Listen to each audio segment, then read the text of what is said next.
Dwight had I respect. in Orlando.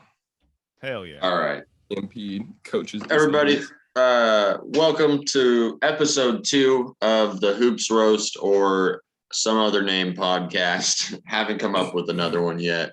Spenser had a decent one, Hating the Paint, but we'll see. I don't know. You hear him. I brought 2 more guests here tonight, 2 comics. We're going to roast Dwight Howard. I brought 2 of my local favorites that are up and coming that I have been seeing recently, and they've been doing decent enough. First, in Sacramento, the man with the plan, Spenser Sellens. Spenser, thanks for joining the show. Hell yeah, man. Thank you for having me. I appreciate you. And in Chico, California, I feel like Dwight Howard spent a few nights in Chico, blacked out. This guy just advanced to round 2 of the Chico comedy competition. Jared Carter. Thanks for doing the show, Jared. Yeah, man. No, I'm super excited to be here. And if Dwight was in Chico, he was probably at the Maltese. So, hell yeah. I don't know the Maltese. I feel like it's a shitty place, though. Shout out to local geography references, though. The Maltese. Come see me at the Bear. Come see me at the Bear, homie. Exactly. You know what's up. All right. So, like, Spenser, I know you're kind of a Kings fan, right? I know you follow basketball. I'm definitely a Kings fan. Yes. You're definitely a Kings fan. You kind of follow basketball, or do you follow it closely? Oh, I follow basketball. Like, I mean, I can't name the 11th man on the Heat, but I mean, that's fine. I follow basketball. There's a lot of people in Miami that cannot name the 11th man on the Heat. Miami has fickle fans. It might still be Udonis Haslem. He might just still be on. He is still on the team. He will not retire. He still is. Precious. Yeah, I know Udonis. I know Udonis is still on the team because when Nikola Jokic laid out Markieff Morris last week or earlier this week, everybody was saying Udonis Haslem's going to start the next game against the Nuggets and lay a couple hard fouls on Jokic really quick. Dude, and what a great transition, because that's one of the punk moves that I saw Dwight Howard getting punked by Udonis Haslem on one of the YouTube clips I was trying to use to study. Yeah, that would be a great transition, but we're not transitioning yet. We're not. Oh damn it! See, you're jumping the gun. Show. You're trying to run the show. Come up with one decent name. I'm pretty sure the 11th man on the roster right now is Precious Achiuwa, which is actually a throw-in trade from the Raptors, but he's actually an up-and-coming. Like, the Heat roster is so stacked right now that they have 10, 11 fucking players that are just – I'm sorry, I don't know if we can cuss on this, but – No, you could say literally whatever you want. I have some fucked up things I'm going to say about Dwight Howard. It's fine. You can cuss. Yeah. Maybe don't say the N-word, right? Oh, yeah, I wasn't planning on doing that anyways. Do you like sports? He's like, that's 2 jokes I got to cross off. All right. Hey, do you like sports? Do you like 3 white guys saying the N-word? Hoops podcast with Josh Means. Now that's a great transition. Let's talk Dwight Howard. No. Jared, so you did know the 11th man on the Heat, so you follow basketball pretty closely? Yeah, man, I'm kind of like a nerd about basketball. I coach now for a JV team up here in Chico, and then I played in college and stuff. But as far as following the NBA, man, I've always been a fan, and I have a lot of shit to say about the Orlando Dwight Howard, because when he was Superman and everything, he used to be one of my favorite centers. Same here. You know how I went from there. I had a jersey that was like a Dwight Howard number 12 Orlando Magic that I cut into a muscle shirt, and I wore that almost every time I was playing basketball for a year. I really liked it. I loved how it was just him just banging in the post, and then 4 white guys that could shoot threes just running around. Rashard Lewis was on there, but I mean, but you had Hedo Turkoglu, JJ Redick, you had some OG fucking white 3 guys. You know what I'm saying? Yeah. That was a fun team to watch. I was a LeBron fan, so I was always on LeBron. You know what I mean? But Yeah. when Dwight started putting up numbers and the dunk contest he was in, I was like, this is my favorite center for sure. And I loved Orlando Dwight until the end. Orlando Dwight robbed you of the prime LeBron Kobe matchup, though. That's the only thing that sucks. Yeah. And then he shit the bed. Yeah, otherwise you get that matchup in the finals. And who knows, maybe Cleveland gives like Lakers more run for their money.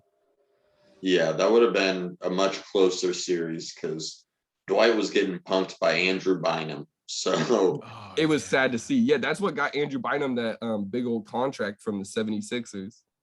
Yep. But all right. How did you feel about Orlando Dwight, Spenser? Dude, I mean, because I was a center like growing up, like when I played like recreationally, like on the school guard. You're a center now. Yeah, right. No, I'm a point guard now. Like, I mean, I was kind of like the opposite of Anthony Davis. Like, he was a point guard, now he's a power forward. Like, I was the opposite. I was just like an obese child center who turned into a 6'5" like Adonis point guard. I'm kind of like the Russell Westbrook. I'm kind of like the Russell Westbrook of my comedians. Okay. Yeah, but like 45-year-old Russell Westbrook, like whatever he would be like.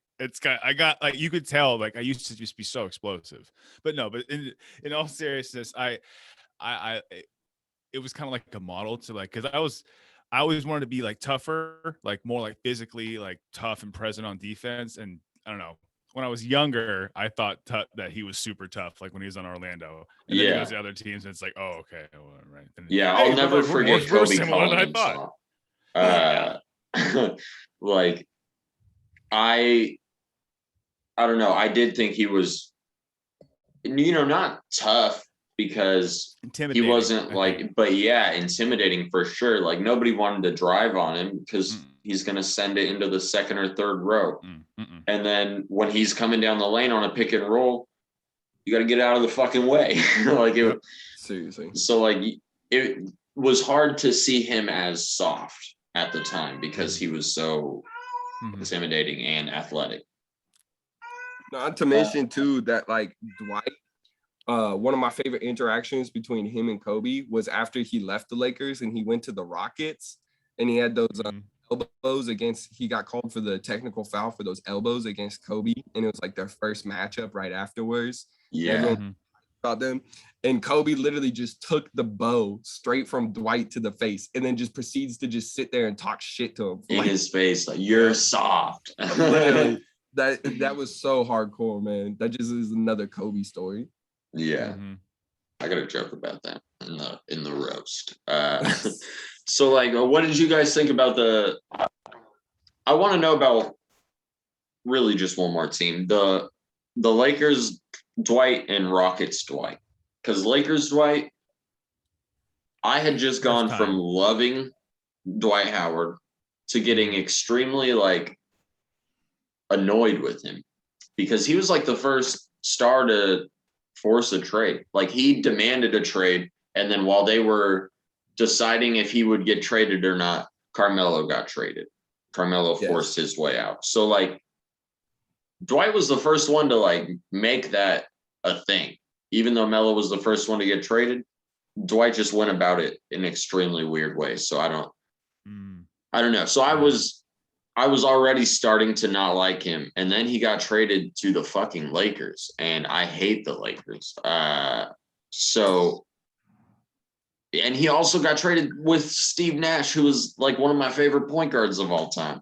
So I was like extra pissed off that all my favorite players end up on the Lakers. Fucking literally every single one of them. LeBron, Boogie, Dwight, Rondo, and who else?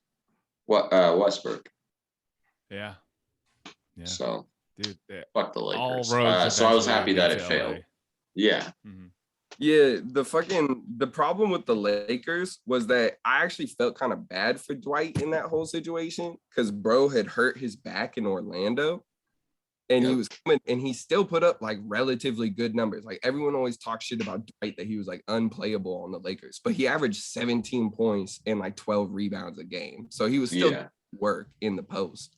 But then like you just play alongside Kobe, and he's like that Michael Jordan type player to where he's gonna get under your skin. And Dwight, not the mentality for that. And he made it worse when he left to the Rockets, because then he gets with James Harden, who is like the fattest dude in the league, and they just chill and you know, go out to the Houston nightlife. They're probably out there with the strippers every single night, just doing whatever they want. And for sure. After that point, that's when I started to be like, man, fuck Dwight. Like, I don't even care about this anymore, because he's obviously just in it for the money. And then he went to Atlanta and Charlotte and shit. I was like, he doesn't even care. When he was in LA, I felt bad for him too. You know, like he went from being the first option and wanting to get traded to a team to like be the first option on a championship team. And then Kobe was the first option, and Nash and even Odom were like more of an option than him to handle the ball. Yeah. They didn't give him the ball in the post that much. You know what I mean? No. And so when he went to Houston, I was like, that's going to be the perfect pairing. James throwing him fucking lobs all day. They'll do great. And then by the end of their run, players that signed in Houston were told to pick a side, either James Harden or Dwight Howard. Like, that's how much they didn't like each other at the end of the run. And that's why James Harden, that's why Clint Capella started playing more. It's because James Harden was like, let's play this dude more that I like. This dude that sits at my lunch table. Yeah. Oh my God. So petty. And then, you mentioned Dennis Schroeder earlier. He had, when they traded Dwight, or when Dwight left there, he said that Dwight Howard only played hard 4 times a year. He was talking mad shit. He was saying, that he only plays hard on TV nights. That's he's such TV nights and games against his old teams. Like, and he probably doesn't give a shit about Orlando now. Maybe he's still sentimental there, but like now it'd be like Houston. You know what I mean? Houston, yeah. Always, it'd be hilarious though if it was just Philadelphia. Like he was only in Philadelphia for like 4 months. I hate that place, dude. Yeah, that's a weird place. So what are some of your guys' favorite storylines of the season so far? Like, well, I mean, just first off, I have a question for both of you. If you had to shoot a 3 for your life and you had only 2 options, Ben Simmons or Dwight Howard, who are you choosing? Dwight. Dude, Dwight, he's hot right now, man. He's hot. He's hot. I saw that Minnesota game, man. He's hot right now. He made that Dwight, did hit a 3 in garbage time. But let me clarify: is this going to be an Instagram video that Ben Simmons posts? Because if it is, I'm picking him. It's going in 100% of the time. You know, I think it kind of just depends on if he's like still doing psychiatric evaluations with the Sixers. Yeah, man, that's weird. That whole thing, I don't get it, because like you say that you're having mental health problems, and they're like, here's a mental health doctor, and he's like, nah, I'm cool. Which like actually I do kind of get, but like I get, because I don't make millions of dollars. If it was to make millions of dollars to play a sport I love, I would for sure be taking that help.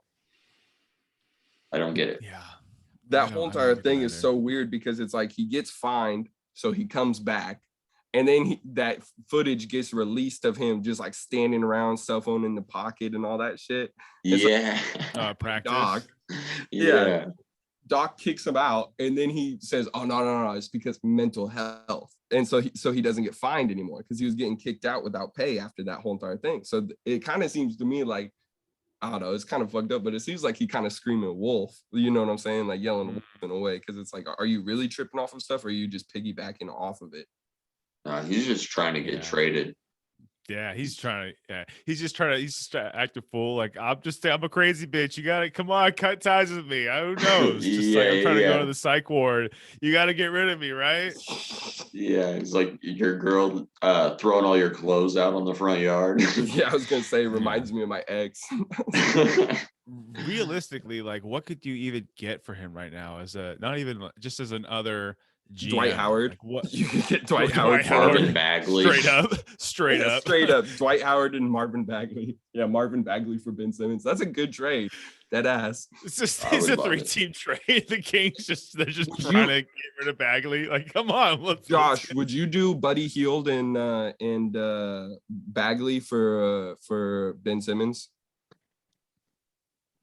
I don't know. If you asked me at the beginning of the season, like before the season started, 100%, I would have said, yeah. I was saying the Kings should do that for months, but seeing how good Buddy Hield has played and shot the ball, like he's had a couple bad games, but he's been a lot more consistent and willing to come off the bench, that I feel like you really need a guy like that. And the shit with Ben Simmons when it was starting out, I didn't think was as alarming. You know what I mean? I just thought he was trying to get out. And now I don't want that dude on my team. No matter how good the defense, and I think him playing next to Fox and Halliburton would be incredible. And I would also love to see him throw some lobs to Rashawn Holmes. But I just don't want him on my team anymore. The attitude, I had enough with Boogie. Boogie was my favorite player. I don't want mental health issues on my team. Which it sucks that Tyreek Evans never became what he was supposed to become, because him and Boogie on the same team, if they hit the peaks that they were supposed to, that would have been fucking a hard ass team. But I think it's crazy that the Maury, apparently the report leaked that he was asking for Fox, Tyrese Halliburton, Marvin Bagley, and picks. Like his expectations of what Simmons is worth. Yeah, that's why he hasn't traded them, because everybody's like, that's what you want. You know what I mean? Like the Blazers are like, you want Dame and CJ? You're out of your mind. Yeah, you guys give us your whole team. Give us your team now and your future, as well as your picks. I mean, they wanted Halliburton. It was like Buddy and Halliburton and Fox or something like that. Like both are up and comers. And Bagley, Fox which Bagley, and he's Bagley sucks, but there's something there. There's a reason. He'll be good as soon as he's out of Sacramento. That's what happens. I mean, for sure, and I say this why I'm afraid to trade him. Yeah, but we've seen it happen before, and I think he can be really good, but he's not trying here. They literally went to put him in the game the other night, and he said no.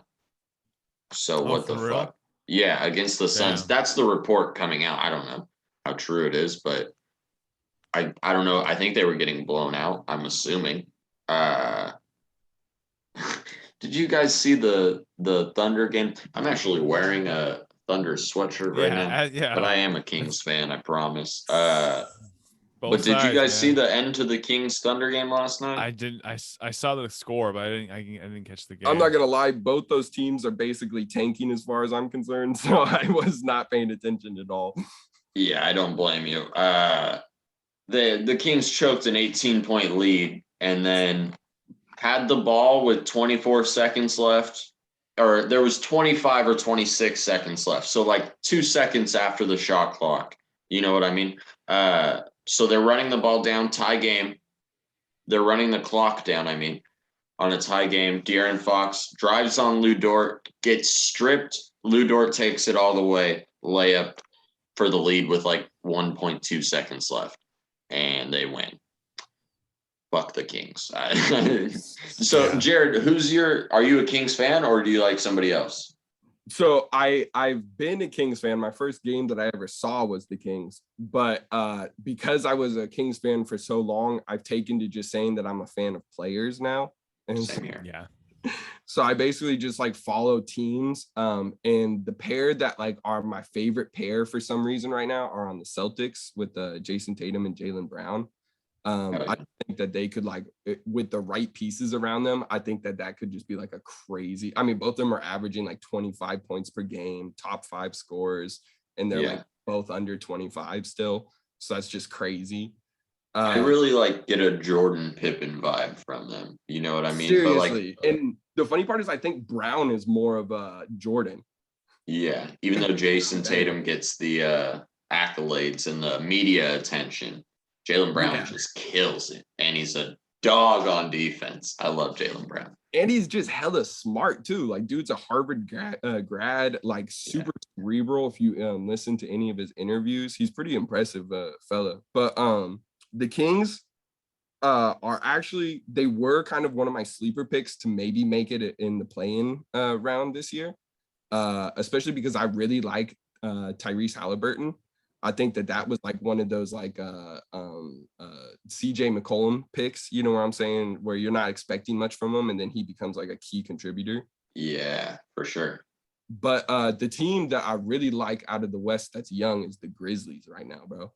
I don't know why, but I'm just like Jaren Jackson Jr. coming back and everything. And even if he kind of Marvin Bagley's out, I still think that just having Jaws so good. They're set. Yeah, he's incredible.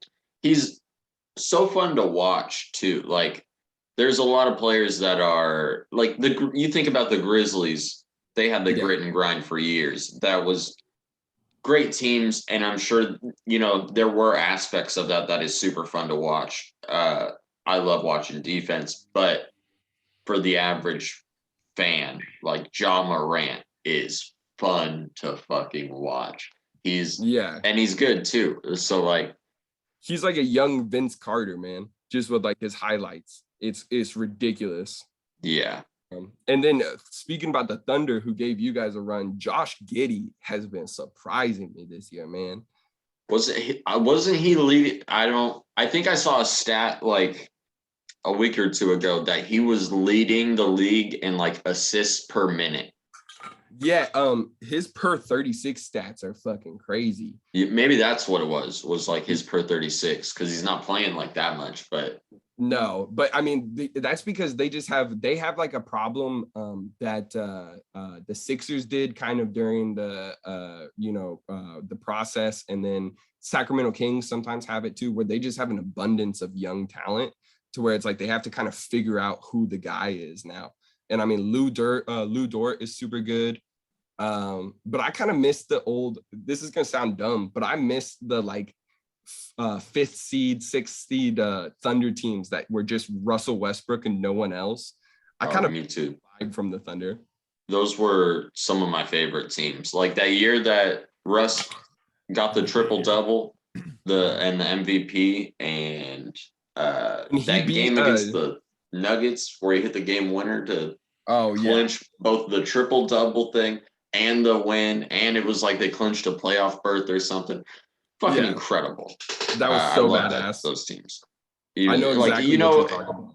It's crazy when a team that's starting Andre Robertson can be fun to watch. So that tells you how good Russ was. Hey, Robertson was he's like the Tony Snell of our generation, bro. Hell yeah. Could lock down. Spenser, was Tony Snell one of those NBA players who, like, with the healthcare thing, or is that that was a different? I don't think so.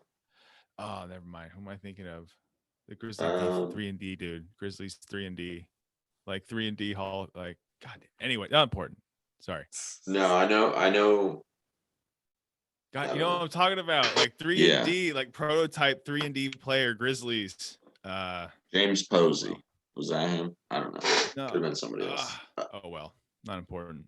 I think I know who you're talking about, but I gotta look up his name. Right. I don't know why that came to mind, but you're welcome, listeners. Spenser, besides that scandal, what's one of your favorite topics from the season so far? What's one of the stories that sticks out to you? I mean, besides Ben Simmons,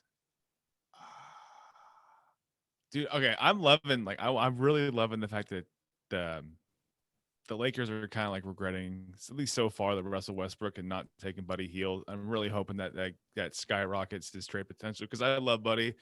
I want him to do well here, but that whole here part is a real big variable, which is not really going to happen. So you probably just got to part ways amicably and send him, unfortunately, to the fucking Lakers, or at least like that kind of team to where they just need like a 3-player like Buddy. But anyway, fun. I mean, I'm trying to get something salvageable out of this season because I was excited for the good start. Like, we're hovering above 500, then at 500, it was good. And now we're Kangston, baby. Kangs. Four straight Kangs, baby. losses.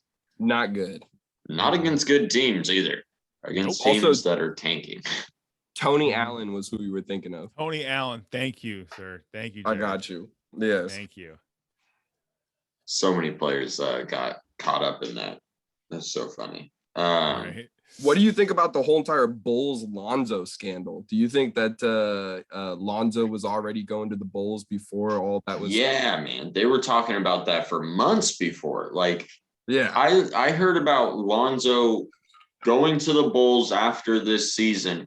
Like before the All-Star break, they were like, Lonzo's gone. Like they should try to trade him to get something out of him now because everybody's saying Lonzo to Chicago. So like, it doesn't surprise me.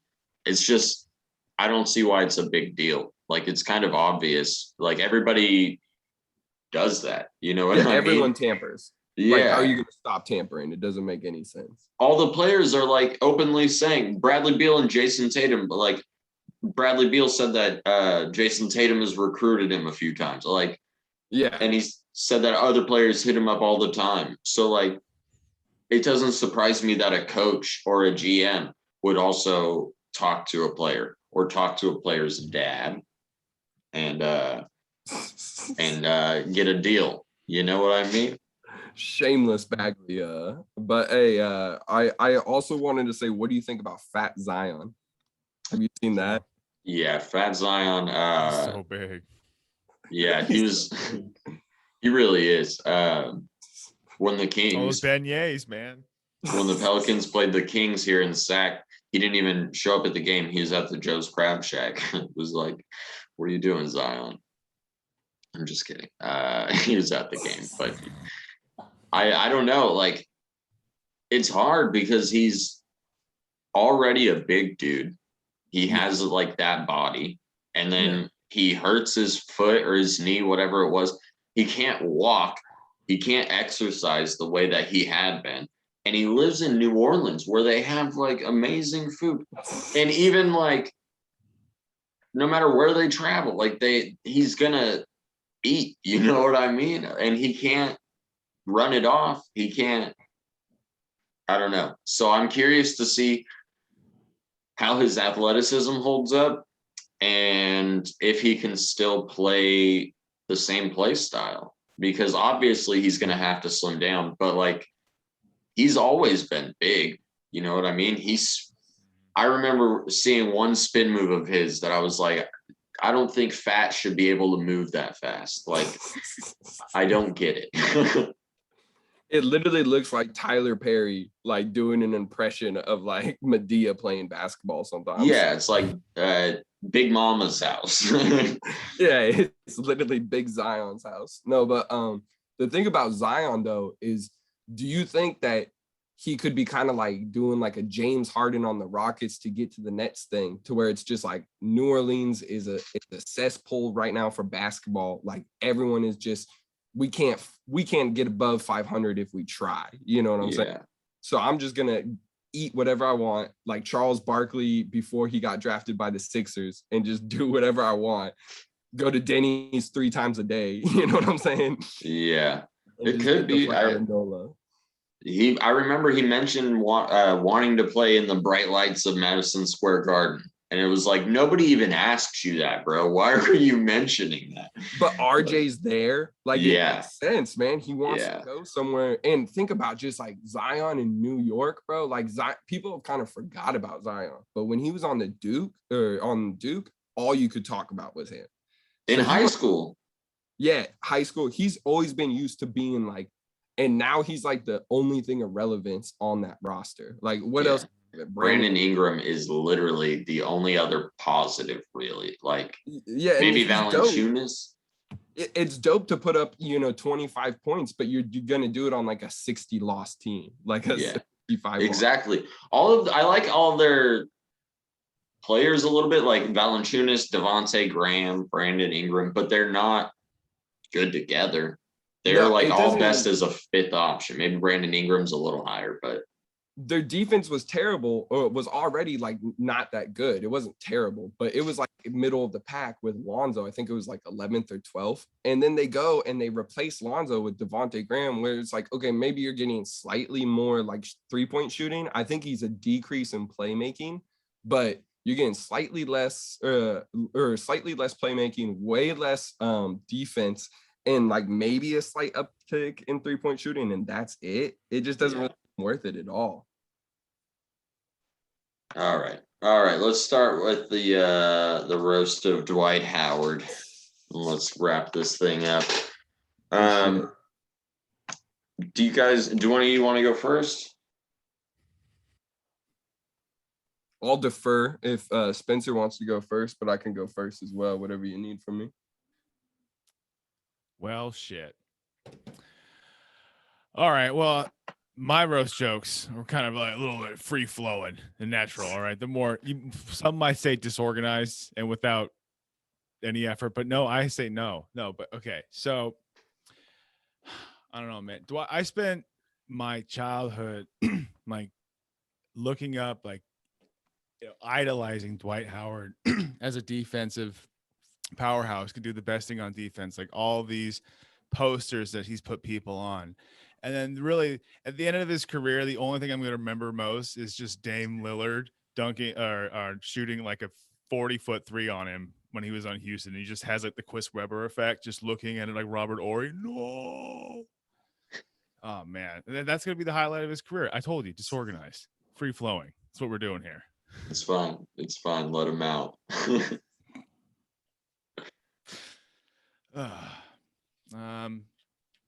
see. This isn't really a roast, but I just want to shout out to Dwight Howard's interview abilities. Okay, what his best interview, his single hand down number one best interview that Dwight Howard has ever done was after, I'm presuming, a win in Atlanta, and it was him and Dennis Schroeder was talking to a very attractive young female reporter, and he kept going over and over with her how good the D was that night. Over and over. And, that D, man, you always got to give him that good D, and that's how we do. And then you just see Dennis Schroeder just like peeing his pants, like jumping up and down, hooting and hollering. I think it's great. I shout out to Dwight Howard and his interviewing abilities. Fuck you guys. All right. All right. Great job. You should take note of Dwight Howard's interview abilities, Spencer. All right, Jared. You go next. Well, I think it's just self-evident of Dwight Howard's career that he has the longest sus compilation on YouTube. It's actually longer than his actual highlights, is just the moments of him being caught being suspect on camera. It's also pretty fucking funny that him and Shaq had beef, and somehow Shaq was able to resolve his beef with JaVale McGee before he was able to resolve his beef with Dwight Howard. Like, just goes to show. And also JaVale McGee was much more useful for the Lakers in their championship run than Dwight was, which kind of sucks. Also, the state of his career has coincided with his hairstyle, because he's got the man bun now, and he just looks like terrible. Skip Bayless called him Tarzan, which isn't even the most racist thing Skip Bayless has said. But the fucked up part about it is that if you were going to make a movie on Tarzan and you just had Dwight Howard out there, I could see it working, man. He could definitely be character. He's tried to name himself Superman and play on the Orlando Magic and take over. Like, he basically tried to be Shaq for the early part of his career. And the only thing that ended up being similar is that they've bounced around to like 15 teams, and their career has gone on way too long, way longer than anybody fucking asked for. He like Shaq, he played with Kobe. Unlike Shaq, he didn't do anything productive when he was there. Like, you played with one of the top 5 best players to ever play the game of basketball, and what you got out of it was traded. So, I mean, I salute Dwight Howard for staying in the league during the Atlanta Hawks, 76ers, fucking that, Charlotte Hornets time period. If it was me, I would have just quit, especially when the main thing that came up when you typed in is Dwight Howard, autocorrect finish, it is Dwight Howard gay or dating a trans woman, which he still to this day vehemently denies, even though there's a lot of proof that he was, including screenshots from her. Which I mean, just is sad because Dwight Howard could have, it's a testament to what I think that whole entire situation is a testament to overall Dwight Howard. Because if Dwight Howard had just embraced it and then been like, yeah, I am dating a trans girl and like stood up for it, he would have been like a symbol of the LGBTQ plus community. He would have like all these sponsorships and stuff. But no, Dwight's ego and his fucking dumb, fragile masculinity, just like in fucking Lakers, or just like on the Lakers with Kobe and stuff, when he tried to be the alpha male, even though it's fucking Kobe Bryant, bro. Just all this shit when he tried to be with James Harden and they were arguing about who got to wear the pants that night, If he had just leaned into it, he probably and accepted his role of a bottom, he probably would have just gotten more, He would have won more awards, more everything. So that's why I'm just telling Dwight, man, just be honest, man. You're a bottom. And if you admit that, you're going to go far. All right. I love it. That was hilarious. All right. Dwight Howard made everyone call him Superman, but playing team basketball is his kryptonite. It's well known that Dwight loves candy, which is funny because his star burst almost immediately. Dwight owns 20 snakes, which is almost how many baby moms he has. Dwight was the defensive player of the year 3 times. If only his condoms played defense that well. Dwight has played on 16 different teams. Oh, no, wait, that's not right. Dwight dates 16-year-olds. Dwight skipped college because the girls there were too old for him. It's got to be tough for Dwight Howard, being one of the best of his generation, but no matter what, he'll always be overshadowed by someone who did what he did at a historic level. R. Kelly. I'll never forget Kobe calling Dwight soft. That was the first time I ever liked Kobe. They had a worse relationship than the Los Angeles Police Department and Vanessa Bryant. Oh, my God. All right. And in closing, Dwight Howard was asked about all the teams that he went to, all the teams that he's played for in his career. And he was quoted as saying, "I learned how to be the center of attention for 8 years, was the only all-star big who failed in La La Land, worked for a while with underage girls, learned to fly with J.R. Smith, got stung in an undercover operation with an underage girl. And it all taught me I needed to ride LeBron's coattails." That is an ode to his quote where he said he listed all the teams that he played. I just switched him in with punchlines. Good shit. Yeah, my right. To Catch a Predator episode is still Dwight Howard's. All right, you guys. That's all we have time for. I got to get going. I want you guys to plug. Next time I'm going to do the plugs at the beginning, just in case. But if anybody's listening to this, they're listening for the roast. So let's do the plugs right after the roast. Spenser, go ahead and give your, where can people find you? All right. I do a podcast called Tangents. Tangents with Spenser Sellens. Josh has been on a couple times now, pretty recently. Check it out wherever you get your podcasts. I host a comedy show every Friday, first Fridays of the month, 9 p.m. at Stab Comedy Theater, 1710 Broadway, Sacramento. Come see me. Tell some stories, yo. It's a good time. We pack it out. We had a really good time last month. So we're gonna do it again. Maybe Josh will grace with. Josh even turned us down for one show. He's like, "I'm too big for you, dog. I'm too big." Yeah, you said it's the first busy. Friday of every month. Yes, I am booked in December. Poop. So maybe January. Yeah, great show though. I've heard good things. And Stab's always a fun place to see a show. All right, Jared, where can everybody find you? Yeah, I'm not really big on the socials, but I do run a show every Monday night at the Lab here in Chico, the Lab Bar and Grill, 250 Cohasset Road. We start at 8 p.m. So if you ever want to come out and see some comedy in person, get up on stage and roast Dwight Howard yourself. That's the plan. All right, cool. And then you can follow me at jmeans. Follow the Instagram at Hoop Roasts or Hoops Roast. I don't know. Type them in. You'll see. There's no posts yet, but once I have a couple clips saved up, we'll get some posts up. All right. Next week I'm doing the roast of Carmelo Anthony, and I'm looking forward to that one. I'm gonna have some special guests, so be on the lookout. Like, subscribe, whatever the fuck you do. Follow me at jmeans and at Verbal Insults, December 9th or 8th. I should know the date, but follow me and I'll figure it out. All right. That's the show.